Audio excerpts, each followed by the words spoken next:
உலகமெங்கும் வாழ்ந்து கொண்டிருக்கும் அஸ்ட்ரோ ரவி நேயர்கள் அனைவருக்கும் என் அன்பான வணக்கங்கள். நான் பாரம்பரிய ஜோதிடர் பா ரவிக்குமார். இப்போ பார்த்திங்க அப்படின்னா நாம் பார்க்கக்கூடிய ஒரு தலைப்பு அப்படின்னு பார்த்திங்கன்னா அக்டோபர் மாதத்துக்கு உண்டான மாத பலன்களை பற்றி தான் இந்த காணொலியில் பார்த்துட்ருக்குறேங்க.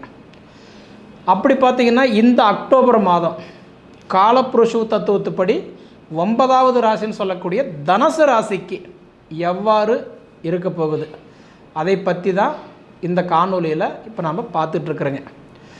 அப்போ தனுசு ராசிக்கு அதிபதி யார்? குரு பகவான். குரு பகவான் அப்படின்னு எடுத்துக்கிட்டிங்கன்னா பழமொழி சொல்லுவாங்க, குரு பார்வப்பட்ட கோடி நன்மை, குரு கொடுப்பார் எவர் தடுப்பார். குரு ஒரு விஷயத்தை கொடுக்குறோன்னு முடிவு பண்ணிட்டாருன்னு வச்சுக்கலாம், ஃபிக்ஸ் பண்ணிட்டார் அப்படின்னா அது யார் தடுத்தாலும் கொடுத்துருவார். அவர் தான் குரு. அப்போ குரு தான் உங்கள் ராசிக்கு அதிபதி. அப்போ குரு தான் உங்கள் ராசிக்கு அதிபதி அப்படின்னு எடுத்துக்கிட்டிங்கன்னா கிட்டத்தட்ட இந்த மாதத்தில் 17 தேதி வரைக்கும் உங்களுக்கு ரொம்ப ரொம்ப ரொம்ப சூப்பராக இருக்குது. ஏன் 17 வரைக்கும் மட்டும்தான் நல்லா இருக்குது அப்படின்னு நீங்கள் கேட்டிங்கன்னா, குரு பார்த்திங்க அப்படின்னா எப்பயுமே இருக்கிற வீட்டுக்கு மட்டும்தான் நல்லது பண்ணுவார். மேக்சிமம் குரு இருக்கிற வீட்டுக்கு நல்லது பண்ணுவார், பார்க்குற வீட்டுக்கு பலன் கொடுப்பார். அப்போ குரு எங்கே இருக்கிறாரு? மிதுன ராசியில் குரு இருக்கிறார். அப்போ மிதுன ராசியில் குரு இருந்தால் குருவுடைய பார்வை 5, 7, 9. அப்போ 5ஆம் இடமா துலா ராசி பார்க்குறாரு, 7ஆம் இடமா உங்கள் ராசி தனுசு ராசி பார்க்குறாரு, 9ஆம் இடமா பார்த்தா கும்ப ராசி பார்க்குறாரு. அப்போ உங்களுக்கு 17 தேதி வரைக்கும் உங்களுக்கு குரு பகவான் உங்கள் ராசி பார்க்குறாரு. அப்போ குரு உங்கள் ராசி பார்த்தாருன்னா கோடி நன்மை. அப்போ குரு உங்கள் ராசி பார்க்கும்போது முதல்ல என்ன கொடுப்பாருன்னா புத்திர பாக்கியத்தை கொடுப்பார். மேக்சிமம் குரு பார்த்தா புத்திர பாக்கியத்தை தான் கொடுப்பார். 2வது திருமண யோகத்தை கொடுப்பார். திருமணம் நிறைய பேருக்கெல்லாம் பார்த்தீங்கன்னா நீங்கள் பார்த்துட்டு வர நேரம் அவங்களுக்கு கல்யாணம் ஆயிரும், உங்களுக்கு தடையாக இருக்கும். அப்போ உங்களுக்கு திருமண யோகத்தை கொடுக்குறாரு.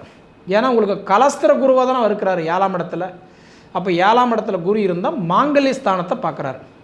அப்போ திருமண தடைகள் விலகும், புத்திர செல்வங்கள் பெருகும். இதுக்கு வாய்ப்பு நல்லா இருக்குது. இது நான் சொல்கிறது 17 தேதி வரைக்கும்.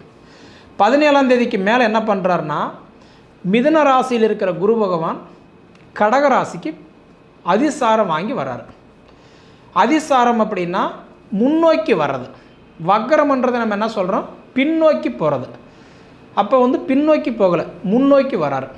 26 நாளைக்கு குரு பகவான் இந்த அக்டோபர் மாதம் 17ஆம் தேதியிலிருந்து நவம்பர் மாதம் 11ஆம் தேதி வரைக்கும் பார்த்தீங்கன்னா முன்னோக்கி வரார், அதிசாரம் வாங்குறார். அப்போ அந்த அதிசாரம் வாங்கும்போது 5ஆம் இடமா துலா ராசி பார்த்த குரு அப்போ அடுத்தது விருச்சிக ராசி பார்க்குறாரு.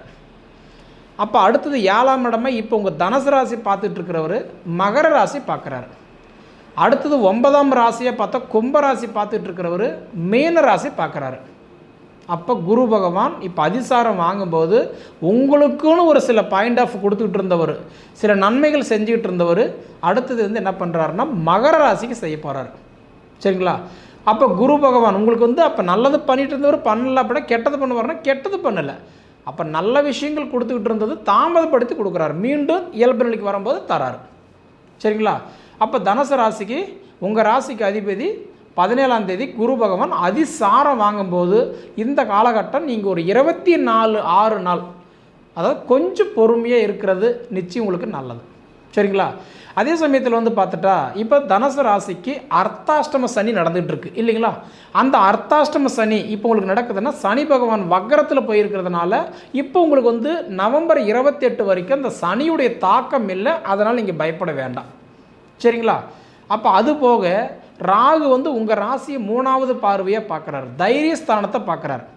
அதனால் இடம் மாற்றம், பூர்வீக மாற்றம், மனை மாற்றம், மண் மாற்றம், தொழில் மாற்றம் இது போல் மாற்றிக்கிட்டால் நிச்சயமாக உங்களுக்கு நல்லது.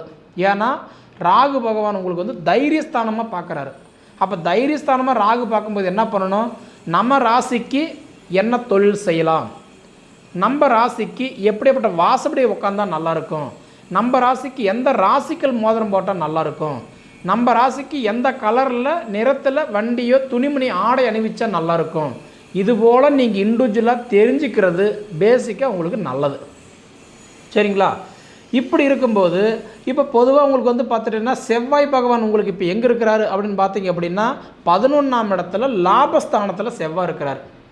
அப்போ லாபஸ்தானத்தில் செவ்வாய் இருக்கிறாருன்னா, அதாவது ஒரு செவ்வாய் ஒரு ஜாதகருக்கு ஒரு ராசிக்கு நல்லா இருக்குது அப்படின்னா கடன் பிரச்சனை கண்டிப்பாக குறையும், கடன் சுமைகள் தீரும், பணம் பரிவர்த்தனை லாக்கானது அது மீண்டும் ஓப்பன் ஆகிடும். அப்போ உங்களுக்கு வந்து பார்த்தா உங்களுக்கு செவ்வாய் 11ஆம் இடத்துல இருக்கிறதுனால இந்த மாதம் 27ஆம் தேதி வரைக்கும் உங்களுக்கு இந்த கடன் பிரச்சனை குறைகிறதுக்கு வாய்ப்பு உண்டு. அதே மாதிரி அதுக்குண்டான ஒரு வாய்ப்பு சந்தர்ப்ப சூழ்நிலை அமைகிறதுக்கு ஒரு வாய்ப்பு உண்டு. இதுக்கு முன்னாடி நம்மளால் எது செய்ய முடியாமல் குழப்பத்தில் இருந்து வந்த இன்றைக்கி வந்து பார்த்தா தனுசு ராசிக்காரங்களுக்கு இந்த மாதம் 27 தேதி வரைக்கும் உங்களுக்கு வந்து லாபஸ்தானத்தில் செவ்வாய் இருக்கிறது இதுதான் உங்களுக்கு முக்கியமான ஒரு பலம்னு நான் சொல்லுவேன். அப்போ 27ஆம் தேதி தான் என்ன பண்ணுறாருன்னா தன் சொந்த வீட்டுக்கு வராரு, விருச்சிக ராசிக்கு செவ்வாய் வராரு. அப்போ அந்தாண்ட ஒரு 5 நாளைக்கு தன் சொந்த வீட்லேயே வந்து உட்காந்தாலும் உங்களுக்கு 12வது ராசி இல்லையா, அப்போ செவ்வாய் வேலை செய்யாது. 27 தேதி வரைக்கும் செவ்வாய் வந்து லாபஸ்தானத்தில் இருக்கிறதுனால இது உங்களுக்கு பரவாயில்லை. அதே சமயத்தில் வந்து பார்த்தீங்க அப்படின்னா இப்போ 10ஆம் இடத்துல வந்து சூரியனும் புதனும் இருக்கக்கூடிய காலகட்டம் பார்த்தீங்க அப்படின்னா 3ஆம் தேதி அன்னைக்கு புதன் பகவான் வந்து அவர் விருச்சிகர் அதாவது வந்து துலா ராசிக்கு பயிற்சியாகிறார். புத்திக்காரகன், ஞானக்காரகன், அறிவுக்காரகன், கல்விக்கு அதிபதி புதன் பகவான் அவர் வந்து லாபஸ்தானத்துக்கு வராரு. இப்போ நிறைய உங்களுக்குள்ளார ஒரு கேள்வி இருக்கும், நிறைய அதாவது வந்து இது பண்ணணும் அது பண்ணணுன்ற ஒரு ஆசை இருக்கும். ஏன்னா ஆசை இல்லாத மனசு இந்த உலகத்தில் யாருமே இல்லை. அப்போ இந்த குருவுடைய வாரிசு தான் புதன். அந்த புதன் பகவான் தன் சொந்த வீட்டில் இப்போ இருக்கிறார், எங்கே கன்னி ராசியில் இருக்கிறார், உச்சமடைஞ்சு அதாவது ஆட்சியாக உட்காந்துருக்கிறார். 3ஆம் தேதி அன்னைக்கு என்ன பண்ணுறாருன்னா 11ஆம் இடத்துக்கு உங்கள் ராசிக்கு துலா ராசிக்கு 11ஆம் இடத்துக்கு வராரு. அப்போ லாபஸ்தானத்துக்கு வராரு. அப்படி வரும்போது என்னன்னா அவங்க படித்த படிப்புக்கு உண்டான பலன் கிடைக்கும், வேலைக்கு தகுந்த வாய்ப்பு கிடைக்கும், உழைப்புக்கு தகுந்த உயர்வு கிடைக்கும், வயசுக்கு தகுந்த வளர்ச்சி கிடைக்கும்.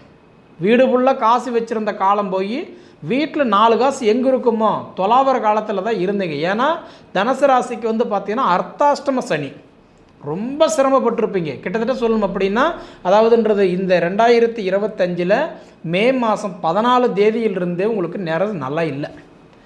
அப்போ இந்த மே மாதம் 14ஆம் தேதியிலிருந்து நிறைய பேருக்கு வேலையில் பிரச்சனை, ஃபைனான்ஸ் ரீதியாக பிரச்சனை, ஹெல்த்து பிரச்சனை, குடும்பத்தில் குழப்பம், வாங்காத கடனுக்கு வட்டி கட்டுற மாதிரி. இதில் நிறைய பேருக்கு உடல் உபாதைகள், மருந்து மாத்திரை, மாதம் கண்டா கரண்ட் பில்லு கட்டுறமோ இல்லையா, மருந்து மாத்திரை செலவு இதெல்லாம் போகட்டும், எனக்கு நேரம் இந்த மாதம் நல்லா இருக்கான்னு கேட்டால் அதுதான் இப்போ நான் சொல்லிட்டு இருக்கிறேன். உங்கள் ராசிக்கு இப்போ 11ஆம் இடத்துல செவ்வாய் இருக்கிறதுனால 27 தேதி வரைக்கும் உங்களுக்கு இந்த பணம் பிரச்சனை, குடுக்கல் வாங்கல் பிரச்சனை, கடன் பிரச்சனை உங்களுக்கு பெருசாக இருக்காது. அடுத்தது புதனும் வந்து 11ஆம் இடத்துல வந்து உட்கார்றதுனால 3 தேதிக்கு மேலே 24 தேதி வரைக்கும் பார்த்தீங்க அப்படின்னா உங்களுக்கு நிறைய ஞாபக சக்தி கொடுப்பார், நிறைய ஒரு விஷயத்தை பண்ணுறதுக்கு உண்டான யோசனை கொடுப்பார், நிறைய பார்த்தீங்க அப்படின்னா உங்களுக்கு மூளை அப்போ நிறைய வேலை செய்யும்.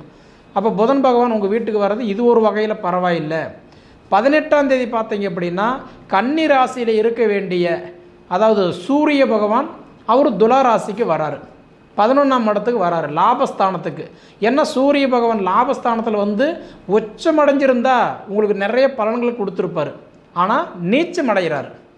18ஆம் தேதிக்கு மேலே 31ஆம் தேதி வரைக்கும் கண்டிப்பாக உங்களுக்கு வந்து கட்டன்றது நீச்சம் ஆகிறதுனால ஜாதகருக்கும் தந்தைக்கும் அல்லது ஜாதகருக்கு தன்னோட வாரிசுகளுக்கும் கொஞ்சம் விட்டு கொடுத்து போகிறது கண்டிப்பாக நல்லது. தேவையில்லாத மனசங்கடங்களை கொடுப்பார், தேவையில்லாத கருத்து வேறுபாடுகளை கொடுப்பார். அதனால் விட்டு கொடுத்து போவதன் கெட்டு போவதில்லை என்ற மாதிரி கொஞ்சம் கவனமாக இருங்க, சரிங்களா? அதே சமயத்தில் சுக்கிர பகவான் இப்போ பொதுவாக பார்த்தீங்கன்னா எங்கே இருக்கிறாருன்னு பார்த்தா உங்களுக்கு 9ஆம் இடத்துல இருக்கிறார். 9ஆம் இடம்ன்றது பாக்கியஸ்தானம், அருமையான இடம் சிம்ம ராசியில். ஆனால் அப்படியே இருந்துட்டாருன்னா உங்களுக்கு நிறைய பலம் சேர்ப்பார், கொடுப்பார். ஆனால் அடுத்தது என்ன பண்ணுறாருன்னா 9ஆம் இடத்துலேருந்து 10ஆம் இடத்துக்கு கன்னி ராசியில் போய் சுக்கிரனும் நீச்சம் அடைகிறார். அப்படி ஆகிறதுனால என்ன ஆகுன்னா உங்களுக்கும் மனைவிக்கு அல்லது உங்களுக்கும் தாய்க்கு கருத்து வேறுபாடுகளை கொடுப்பார், மனஸ்தாபங்களை கொடுப்பார். மொத்தத்தில் இது எப்படி இருக்குதுன்னா ஜாதகருக்கும் தந்தைக்கும் சங்கடங்கள் கொடுக்கறதுக்கு வாய்ப்பு உண்டு. கல்யாணம் ஆகியிருந்தால் ஜாதகருக்கு மனைவிக்கு சங்கடங்கள் கொடுப்பார், கல்யாணம் ஆகலைன்னா ஜாதகருக்கு தாய்க்கு சங்கடம் கொடுப்பார். அப்போ தாய் தந்தை மனைவிக்குள்ளார உங்களுக்குள்ளார சின்ன சின்ன வாதம். ஏன்னா சூரியன் நீச்சம், அடுத்தது வந்து சுக்கிரன் நீச்சம். இந்த 2 காலகட்டம் கொஞ்சம் கவனமாக இருக்கணும். சரிங்களா? இது போக பார்த்தீங்க அப்படின்னா, இப்போ பொதுவாகவே இந்த மாதம் எடுத்துக்கிட்டிங்க அப்படின்னா தனுசு ராசிக்கு பொறுத்த வரைக்கும், அதாவதுன்றது மனசுக்குள்ளார 1000 கமிட்மெண்ட் வச்சுருந்தாலும் அந்த கமிட்மெண்ட்டுன்றது என்ன செய்யலாம், என்ன செய்யக்கூடாது, எதை செஞ்சால் நமக்கு வெற்றி கிடைக்கும், எதை செஞ்சால் நமக்கு நஷ்டம் ஆகாது இருக்கும், அது நீங்கள் முதல்ல தெரிஞ்சுக்கிட்டு அதுக்கு தகுந்தது போல் நீங்கள் ஒரு ட்ராவல் பண்ணினீங்கன்னா உங்களுக்கு பெருசாக எந்த பாதிப்பும் இல்லை. நிச்சயமாக உங்களுக்கு தனுசு ராசிக்காரங்களுக்கு நான் சொல்கிறது என்னென்னா, உங்களோட நிலமை இப்போ ஒரு கிணத்துல போட்ட ஒரு கல் மாதிரி கிடக்குறீங்க. இது எல்லாமே முழுக்க நம்ம என்ன சொல்கிறோன்னா பொதுவான ஒரு பலனை தான் சொல்கிறோம். அப்படி பார்த்தீங்க அப்படின்னா உங்களுக்கு இந்த அதிசாரமாகக்கூடிய ஒரு காலகட்டத்தில் நிச்சயமாக, அதாவது இந்த தனுசு ராசிக்காரங்களுக்கு நிறைய மாற்றங்களை நிச்சயமாக நீங்கள் பார்க்கலாம். சரிங்களா? அதே போல் பார்த்தீங்க அப்படின்னா உங்களுக்கு வந்து மேக்சிமம் இந்த தனுசு ராசியில் பிறந்தவங்களுக்கு தொடப்பகுதி உங்களுக்கு ஏதாவது ப்ராப்ளங்கள், ஒன்று அந்த தொடப்பகுதின்றது அலர்ஜியாக இருக்கலாம், இல்லை அதாவது ஸ்கின்னுக்கு சம்மந்தப்பட்டது, தோலுக்கு சம்மந்தப்பட்டது, இந்த மாதிரி ஏதாவது பிரச்சனைகள் இருந்ததுன்னா நிச்சயமாக அது நீங்கள் உடனே பார்த்துக்கோங்க. ஏன்னா மேக்சிமம் தனுசு ராசிக்காரங்களுக்கு அதிக பிரச்சனை வரக்கூடிய இடம் பார்த்தா இந்த தொடப்பகுதி, அதாவது நான் சொல்கிறது ஸ்கின், தோலுக்கு சம்மந்தப்பட்ட பிரச்சனை. இது மட்டும் இருந்ததுனாவே நீங்கள் சரி பண்ணிக்கிட்டாவே நிச்சயமாக உங்களுக்கு ஒரு போதுமானதுங்க. சரிங்களா? அதனால் நமக்கு என்ன அப்படின்னா, நமக்கு ஆண்டவன் 1000 வருஷம் கொடுத்துருந்தா அடா 950 வருஷம் போகட்டுங்க, எனக்கு வேண்டாம், நான் ஒரு 4 நாள் வாழ்ந்தால் கூட நான் நல்லா வாழ்ந்தால் போதும் அப்படின்னு நம்ம நினச்சிக்கிறோம் இல்லைங்களா? ஆனால் பொதுவாகவே தனுசு ராசிக்காரங்களுக்கு சாதிக்க பிறந்த ராசி தனுசு ராசிக்காரங்க. ஆனால் வாழ்க்கையில் ஏகப்பட்ட குழப்பத்தை, ஏகப்பட்ட பிரச்சனையை அனுபவித்து இப்போ எதை சாப்பிட்டா நம்ம பித்தம் தெளியுமோ அப்படின்ற அளவுக்கு வந்திருக்கிறீங்க. இந்த மாதிரி ஒரு காலகட்டம் நிச்சயமாக இந்த அக்டோபர் மாதம் நான் சொல்கிற மாதிரி உங்களுக்கு ஒரு 17 தேதி வரைக்கும் நிறைய மாற்றத்தை கொடுத்தாலும், அதுக்கு மேலே சிறு சிறு தடைகளோட, அதாவது சின்ன பழமொழி சொல்கிற மாதிரி சின்ன இந்த கரடு முரடமாக ஒரு பாதை பயணம் பண்ணுற மாதிரி தான் இருக்கும். அது நம்ம புரிஞ்சு நடந்துக்கிட்டாவே நிச்சயமாக ஒரு போதுமானதாக கண்டிப்பாக இருக்குங்க. சரிங்களா? சரி நேயர்களே, அதாவது இதுக்கு முன்னாடி நம்ம சேனலை சப்ஸ்கிரைப் பண்ணாதவங்க சப்ஸ்கிரைப் பண்ணிக்கோங்க, உங்கள் நண்பர்களுக்கு ஷேர் பண்ணுங்கள். அது போக வந்து பார்த்தா உங்கள் பொன்னான நேரத்தை ஒதுக்கி இவ்வளவு நேரம் என்னுடைய காணொலியை நீங்கள் முழுமையாக பார்த்ததுக்கு மனசிலிருந்து கேட்டுக்கிறேனுங்க. நன்றி.